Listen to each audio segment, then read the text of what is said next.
সংক্ষেপে বৃহত্তর খুলনা জেলা সমিতির সাধারণ সম্পাদক জনাব রবিউল ইসলামকে 1 মিনিটের মধ্যে শুভেচ্ছা বক্তব্য দেওয়ার জন্য অনুরোধ করছি। বিসমিল্লাহির রহমানির রহিম। আমার প্রিয় অ্যাডভোকেট ফুরকান ভাই আমাকে নির্দিষ্ট করে দিয়েছে 1 মিনিট, সো আমাকে 1 মিনিটেই শেষ করতে হবে।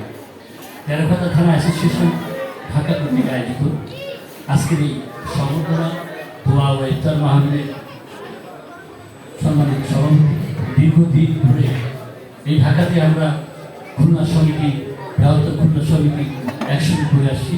প্রিয় সৌগত ভাই, আমার বাম পাশে আছে মনির ভাই, আজকে এই ইফতার মাহফিলে উনি আহ্বায়ক, বিশেষ অতিথি হিসেবে উপস্থিত আছে ওলিয়ার ভাই সহ আসলে অনেক প্রিয় মুখ এখানে উপস্থিত। আমি শুধু এটুকু বলতে পারি, আজকে যার সমর্থন আপনারা দিচ্ছেন, একজন ঢাকা বিশ্ববিদ্যালয়ের মেধাবী ছাত্র নেতা, উনি একজন সাদা মনের মানুষ, সজ্জন মানুষ, ভদ্র মানুষ।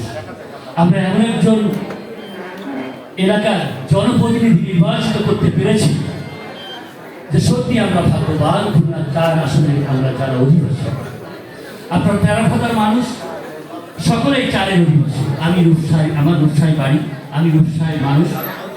আমাদের আসলে সত্যিকারই আমরা ভাগ্যবান, কারণ আমাদের নেতৃত্ব, একটি এলাকার নেতৃত্ব যদি সঠিক হয়, ওই এলাকার উন্নয়ন এমনিতেই হবে, বৃদ্ধি পাবে। সে কারণেই আমরা সঠিক যোগ্য নেতা নির্বাচিত করতে পেরেছি।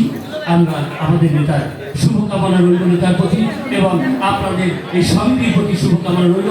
আমি একটি দাওয়াত দিয়ে আমার বক্তব্য শেষ করছি যে বৃহত্তর খুলনা সমিতি ঢাকার ইফতার ও দোয়া মাহফিল আগামী 27 তারিখ আগারগাঁও কমিউনিটি সেন্টারে আপনারা যারা বৃহত্তর সমিতির জীবন সদস্য আছেন প্রত্যেককে দাওয়াত দিচ্ছি আমাদের 27 তারিখে বৃহত্তর খুলনা সমিতির ইফতার ও দোয়া মাহফিলে আসার জন্য।